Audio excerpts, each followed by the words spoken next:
Ima decu! Deca su mu tu! 4 dečaka ima, bre! Da li ovo normalno? Molim vas, kažite mi. Ima bebu! Vidit ćemo, nije sramota ispred deca, tako ne večere. Koga je pljuo? Kako vas nije sramota? Lažete, bre! Bravo, Juleki, bravo! Gotova spasa! Bravo, Juleki!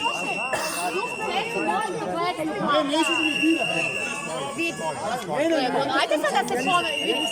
Pustite, bre, čoveka! Znaš, šta da radim, gdje da govorim?